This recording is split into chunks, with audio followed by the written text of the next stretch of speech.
Hi friends, ಗಿಣ್ಣು ಮಾಡೋಣ ಅಂತ ಬನ್ನಿ. ಹೇಗೆ ಮಾಡೋದು ನೋಡೋಣ.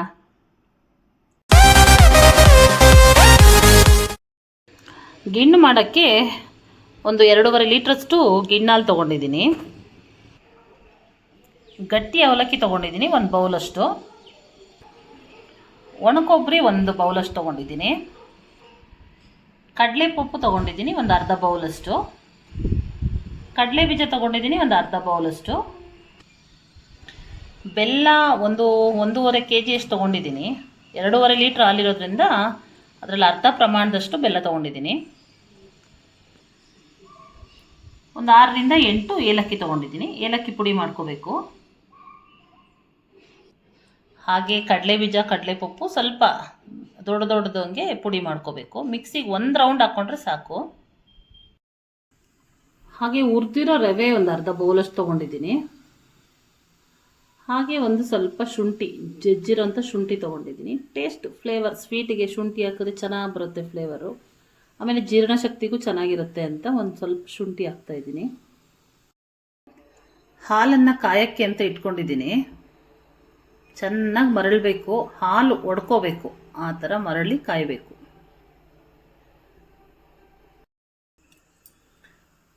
ಹಾಲು ನೋಡಿ ಉಕ್ಕು ಬರ್ತಾ ಇದೆ. ಮುದ್ದೆ ತೊಳ್ಸೋಕ್ಕೆ ಕೋಲ್ ತೊಗೊಂಡಿದ್ದೀನಿ ನಾನು. ಹಿಂಗೆ ಉಕ್ಕು ಬಂದಾಗ ಚೆನ್ನಾಗಿ ತಿರುಗಿಸ್ಕೊಡ್ಬೇಕು. ತಿರುಗಿಸ್ಕೊಡ್ತಾ ಇದ್ದಂಗೆ ಹಾಲು ಒಡ್ಕೊಳ್ಳುತ್ತೆ, ಏನು ತೊಂದರೆ ಇಲ್ಲ. ಅದು ಒಡ್ಕೊಂಡ್ರೇ ಚೆನ್ನಾಗಿ ಬರೋದು. ಚೆನ್ನಾಗಿ ಉಕ್ಕು ಬರಬೇಕು. ಒಂದು 7ರಿಂದ 8 ಸರ್ತಿ ಉಕ್ಕು ಬರಬೇಕು ಚೆನ್ನಾಗಿ. ಆಗ ಗಿಣ್ಣು ಹಾಲ್ದು ಫ್ಲೇವರು, ಅದು ಹಸಿ ಸ್ಮೆಲ್ಲೆಲ್ಲ ಹೋಗಿ ಚೆನ್ನಾಗಿ ಬರುತ್ತೆ. ನೋಡಿ ಹಾಲು ಆಲ್ರೆಡಿ ಒಡ್ಕೊಂಡಿದೆ, ಕಾಣ್ತಾ ಇದೆಯಲ್ಲ.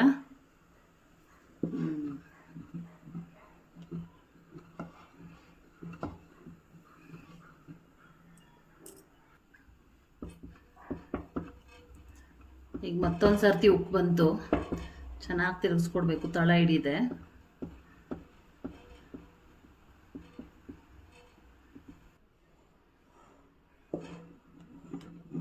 ಹಾಲು ಚೆನ್ನಾಗಿ ಕಾದು ಗಟ್ಟಿ ಆಗಬೇಕು. ಅಂದರೆ ನೀರೆಲ್ಲ ಎಳ್ಕೋಬೇಕು. ಇಮ್ಮರ್ಬಿಟ್ಟು ಬರೀ ಇದು ಮಾತ್ರ ನಮಗೆ ಹಾಲು ಗಟ್ಟಿ ಇದು ಮಾತ್ರ ಇರಬೇಕು, ಕೆನೆದು ಮಾತ್ರ ಇರಬೇಕು. ಆಗಲೇ ಟೇಸ್ಟ್ ಸೂಪರಾಗಿ ಬರೋದು.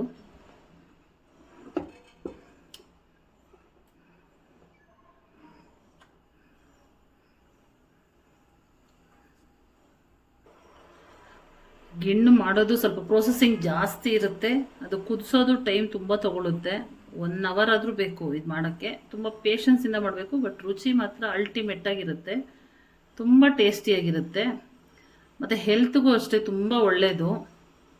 ಇದು ನಮ್ಮ ಅಜ್ಜಿ ಮಾಡ್ತಾಯಿದ್ರು, ಮತ್ತು ನಮ್ಮ ಅಮ್ಮನೂ ಮಾಡ್ತಾಯಿದ್ರು. ನಮ್ಮಮ್ಮ ತುಂಬ ಚೆನ್ನಾಗಿ ಮಾಡ್ತಾರೆ. ನಮ್ಮಮ್ಮನ ಹತ್ರನೇ ಕೇಳಿ ಮಾಡ್ತಾ ಇರೋದಿದು. ನಾನು ಮಾಡ್ತೀನಿ, ಬಟ್ ನಮ್ಮಮ್ಮನ ಕೈ ರುಚಿ ನೋಡೋಣ ಅಂದ್ಬಿಟ್ಟು ನಮ್ಮಮ್ಮ ಹೇಗೆ ಹೇಳ್ಕೊಟ್ಟಿದ್ದಾರೋ ಹಾಗೇ ಮಾಡ್ತಾಯಿದ್ದೀನಿ. ನೋಡೋಣ ಟೇಸ್ಟ್ ಹೇಗೆ ಬರುತ್ತೆ ಅಂತ.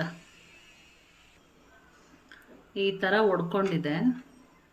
ಈ ಒಡ್ಕೊಂಡು ಈ ನೀರೆಲ್ಲ ಇಮರ್ಕೋಬೇಕು, ಗಟ್ಟಿಯಾಗಬೇಕು ಹಾಲು.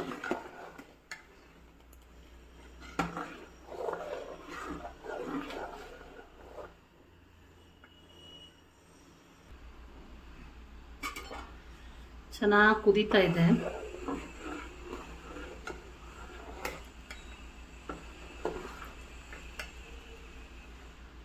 ಏಳು ಉಕ್ಕಲು ಬರಬೇಕು ಅಂತ ಹೇಳ್ತಾ ಇದ್ರು ನಮ್ಮ ಅಜ್ಜಿ. ಸೊ ಇದು 7 ಉಕ್ಕಲು ಅಂದರೆ ಏನು ಅಂತ ಗೊತ್ತಿಲ್ಲ. ಅದೇ 7 ಸಲ ಉಕ್ಕೋದನ್ನ ಇರ್ಬೋದು, ಉಕ್ಕಲು ಅಂತಾರೆ. ನೋಡೋಣ, ಒಂದು 3-4 ಸಲ ಉಕ್ಕು ಬಂದಿದೆ. ನೋಡೋಣ, ಇನ್ನೂ ಸ್ವಲ್ಪ ಹೊತ್ತು ಇನ್ನೂ ಚೆನ್ನಾಗಿ ಕುದಿಬೇಕು. ಇಷ್ಟಿದ್ದಿದ್ದು ಹಾಲು ಈಗ ಸ್ವಲ್ಪ ಕಡಿಮೆ ಆಗಿದೆ, ಇನ್ನೂ ಕಡಿಮೆ ಆಗಬೇಕು.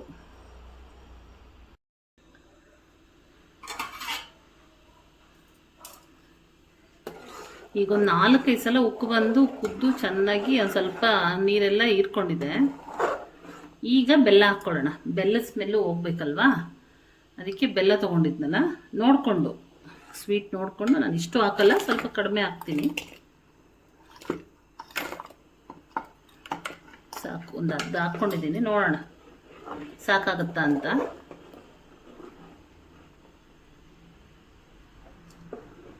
ಹಾಗೆ ಶುಂಠಿ ತೊಗೊಂಡಿದ್ನಲ್ಲ ಜಜ್ಜಿರೋದು, ಶುಂಠಿನೂ ಹಾಕ್ಕೊತಾ ಇದ್ದೀನಿ.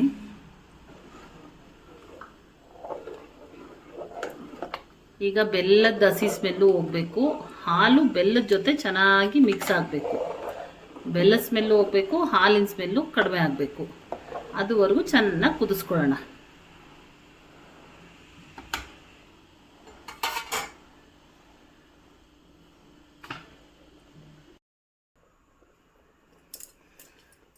ಈಗ ನೋಡಿ, ಬೆಲ್ಲ ಹಾಕಿದ್ಮೇಲೆ ಕಲರ್ಫುಲ್ಲಾಗಿ ಕಲರ್ ಚೇಂಜ್ ಆಗಿದೆ. ಹಾಲು ಹೊಡ್ಕೊಂಡು ಕಲರ್ ಚೇಂಜ್ ಆಗಿ ಅರ್ಧಕ್ಕರ್ಧ ನೀರಷ್ಟು ಇಮ್ರುಬಿಟ್ಟಿದೆ ನೋಡಿ, ಇಷ್ಟು ಗಟ್ಟಿಯಾಗಿದೆ. ಈ ಸ್ಟೇಜಲ್ಲಿ ನಾವು ಅವಲಕ್ಕಿ ತೊಳೆದಿಟ್ಕೊಂಡಿದ್ದೀನಿ, ತೊಳೆದಿರೋಂಥ ಅವಲಕ್ಕಿ ಹಾಕ್ಕೋತಾ ಇದ್ದೀನಿ.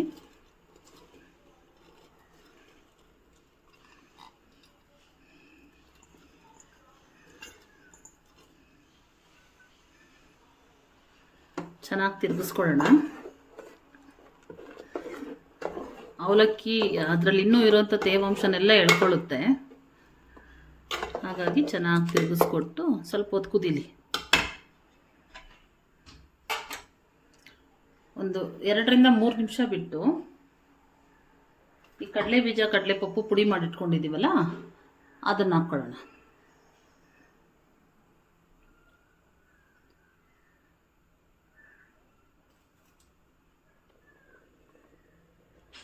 ಹಾಕ್ಲೆ ಗಟ್ಟಿಯಾಗಿತ್ತಲ್ಲ, ಇನ್ನು ಸ್ವಲ್ಪ ಗಟ್ಟಿಯಾಗಬೇಕು. ಅವಲಕ್ಕಿ ಎಲ್ಲ ನೀರಿನ ಅಂಶನೆಲ್ಲ ಎಳ್ಕೊಂಡ್ರೆ ಚೆನ್ನಾಗಿರುತ್ತೆ. ಟೇಸ್ಟ್ ಮಾತ್ರ ತುಂಬ ಚೆನ್ನಾಗಿರುತ್ತೆ. ಆರಾಮಾಗಿ ಮಾಡ್ಕೋಬೋದು. ಹೊಸ್ದಾಗಿ ಮಾಡ್ತೀನಿ ಅನ್ನೋರು ಸಹ ಮಾಡ್ಕೋಬೋದು.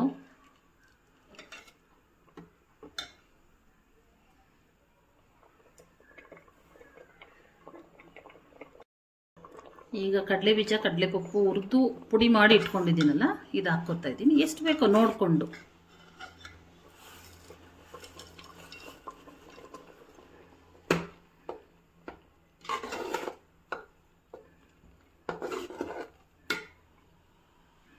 ಹಾಕ್ಬೋದು, ಇನ್ನೂ ತೆಳ್ಳಗಿದೆ, ಹಾಕ್ಬೋದು, ಇಷ್ಟು ಹಾಕ್ಬೋದು, ತೊಗೊಳುತ್ತೆ.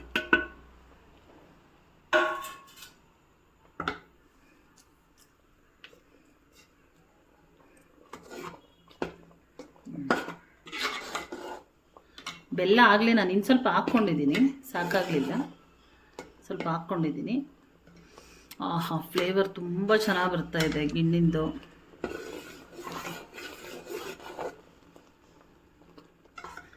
ಹೀಗೆ ಕಡಲೆ ಬೀಜ ಕಡಲೆಪಪ್ಪು ದೊಡ್ಡದಾಗಿ ಪುಡಿ ಮಾಡ್ಕೋಬೇಕು.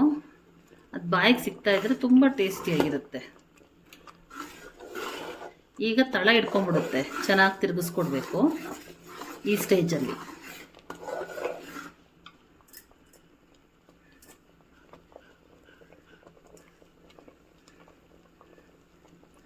ಕೊಬ್ಬರಿ ತುರಿ ಇಟ್ಕೊಂಡಿದ್ನಲ್ಲ, ಈ ಕೊಬ್ಬರಿನೂ ಹಾಕೋತಾ ಇದ್ದೀನಿ.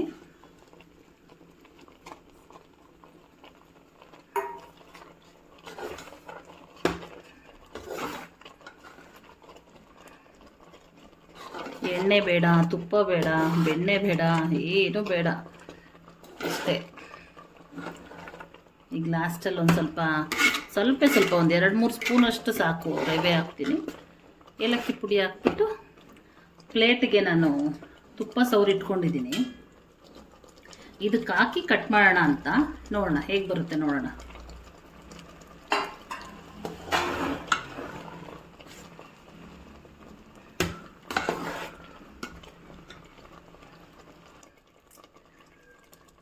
ನೋಡಿ, ರವೆ ಒಂದು 2ರಿಂದ 3 ಸ್ಪೂನ್ ಹಾಕ್ತೀನಿ ಅಷ್ಟೇ, ಸಾಕು ಅಷ್ಟೇ. ಅರ್ಧ ಬೌಲ್ ತೊಗೊಂಡಿದ್ದೆ, ಬಟ್ ಸಾಕು. ಚೆನ್ನಾಗಿ ತಿರುಗಿಸ್ಕೊಟ್ಟು ಏಲಕ್ಕಿ ಪುಡಿ ಹಾಕ್ಬಿಟ್ಟು ಸ್ವಲ್ಪ ಹೊತ್ತು ಮುಚ್ಚಿಟ್ಟು ರೆಡಿ ಆಗುತ್ತೆ. ದೋಸೆಗೆ, ಚಪಾತಿಗೆ, ನಮ್ಮ ಮನೇಲೆಲ್ಲ ಯೂಶ್ವಲಿ ದೋಸೆ ಮಾಡ್ಕೋತೀವಿ. ಇದಕ್ಕೆ ನೀವು ಏನು ಮಾಡ್ಕೋತೀರೋ ಗೊತ್ತಿಲ್ಲ, ಹಾಗೆ ತಿಂತೀವಿ, ದೋಸೆನೂ ಮಾಡ್ಕೋತೀವಿ. ಹಾಗೆ ಯಾರೆಲ್ಲ ನನ್ನ ಚಾನಲ್ನ ನೋಡ್ತಾ ಇದ್ದೀರೋ ಲೈಕ್ ಮಾಡಿ, ಶೇರ್ ಮಾಡಿ, ಸಬ್ಸ್ಕ್ರೈಬ್ ಆಗೋದು ಮರಿಬೇಡಿ. ಈಗಾಗಲೇ ಸಬ್ಸ್ಕ್ರೈಬ್ ಆಗಿರೋರಿಗೆ ತುಂಬ ಥ್ಯಾಂಕ್ಸ್. ಲಾಸ್ಟಲ್ಲಿ ಏಲಕ್ಕಿ ಪುಡಿ ಮಾಡಿ ಇಟ್ಕೊಂಡಿದ್ದೀನಲ್ಲ, ಈ ಏಲಕ್ಕಿ ಪುಡಿ ಹಾಕ್ತಾ ಇದ್ದೀನಿ.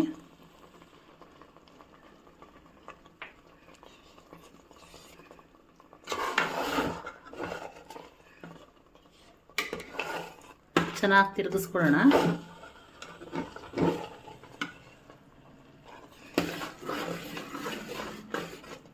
ಇದು ಬಿಸಿ ಇದ್ದಾಗಲೇ ಪ್ಲೇಟ್ಗೆ ಹಾಕ್ಕೊಂಡು ಕಟ್ ಮಾಡ್ಕೋಬೇಕು.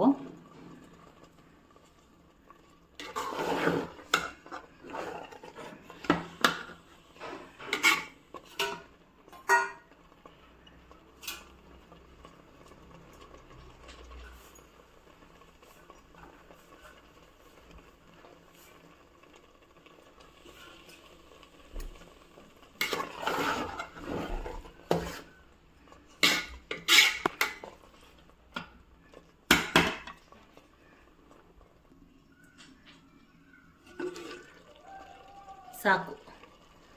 ಈಗ ಸ್ಟವ್ ಆಫ್ ಮಾಡಿಕೊಂಡು ಪ್ಲೇಟ್ಗೆ ತುಪ್ಪ ಸವರ್ಕೊಂಡಿದ್ನಲ್ಲ ಆ ಪ್ಲೇಟ್ಗೆ ಹಾಕ್ಕೋತೀನಿ.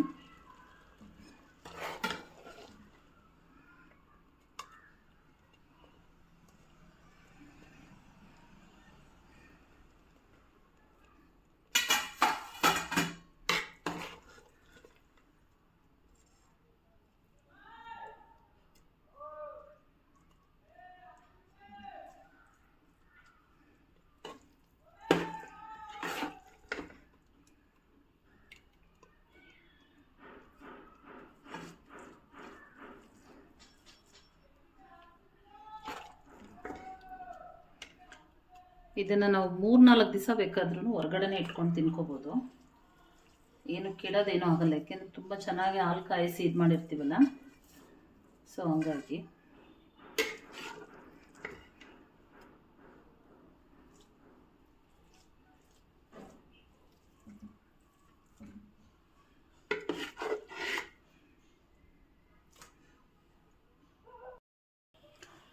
ಈ ಥರ ಪ್ಲೇಟ್ಗೆ ಹಾಕಿ ಇಟ್ಟಿದ್ದೀನಿ. ಇದು ಸ್ವಲ್ಪ ತಣ್ಣಗಾಗಬೇಕು. ತಣ್ಣಗಾದ್ಮೇಲೆ ಒಂದು ಚಾಕು ತೊಗೊಂಡು ಕಟ್ ಮಾಡೋದು. ನಮ್ಗೆ ಯಾವ ಡೈಮೆನ್ಷನಲ್ಲಿ ಬೇಕೋ ಆ ಡೈಮೆನ್ಷನಲ್ಲಿ ಕಟ್ ಮಾಡಿಕೊಂಡ್ರೆ ತುಂಬ ಚೆನ್ನಾಗಿರುತ್ತೆ. ತಿನ್ನೋದಕ್ಕೆ ಒಂದೊಂದು ಪೀಸ್ ಇಟ್ಕೊಟ್ರೆ ಸಾಕು, ಮಕ್ಕಳಿಗೆ ಆರಾಮಾಗಿ ಕೈಯಲ್ಲಿ ಹಿಡ್ಕೊಂಡು ತಿನ್ಕೋತಾರೆ. ಒಂದು ಬೌಲ್ಗೆ ಹಾಕಿದ್ದೀನಿ ಟೇಸ್ಟ್ ನೋಡೋಣ ಅಂತ.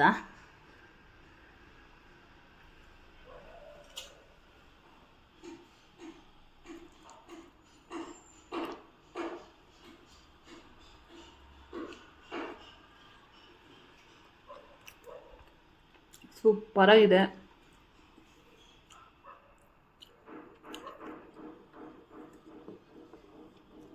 ಮಾಡಿ ಹೆಲ್ದಿಯಾಗಿರುತ್ತೆ. ಯಾರಾದರೂ ಗಿಣ್ಣಾಲು ಕೊಡ್ತೀನಿ ಅಂತಂದರೆ ಬೇಡ ಅನ್ಬೇಡಿ, ತೊಗೊಂಬಂದು ಮಾಡಿಕೊಡಿ. ಮಕ್ಕಳಿಗೆ ಆರೋಗ್ಯಕ್ಕೆ ತುಂಬ ಒಳ್ಳೆಯದು.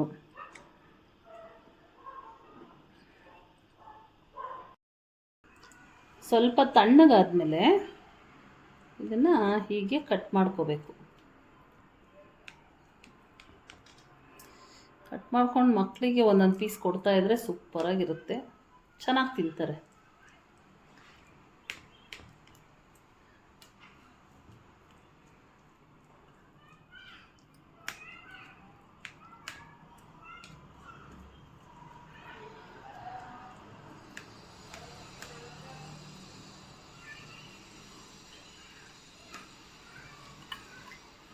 ನಮಗೆ ಸ್ಕ್ವಯರಾಗಿ ಬೇಕಾದರೆ ನಾನು ಸ್ಕ್ವಯರಾಗಿ ಕಟ್ ಮಾಡ್ಕೊತೀನಿ.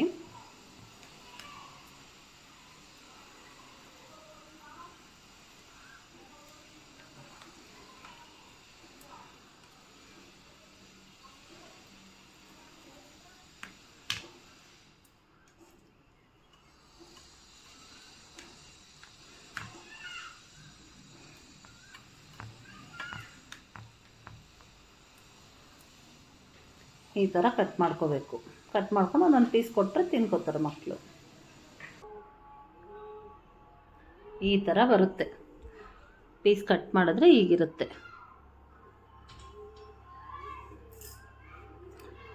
ಟೇಸ್ಟಿಯಾಗಿರೋ ಗಿಣ್ಣು, ಹಸುವಿನ ಹಾಲಿನ ಗಿಣ್ಣು ರೆಡಿ ಟು ಈಟ್. ಹಾಗೆ ಯಾರೆಲ್ಲ ನನ್ನ ಚಾನಲ್ನ ನೋಡ್ತಾ ಇದ್ದೀರೋ ಲೈಕ್ ಮಾಡಿ, ಶೇರ್ ಮಾಡಿ, ಸಬ್ಸ್ಕ್ರೈಬ್ ಆಗಿ. ಈಗಾಗಲೇ ಸಬ್ಸ್ಕ್ರೈಬ್ ಆಗಿರೋರಿಗೆ ತುಂಬ ಥ್ಯಾಂಕ್ಸ್.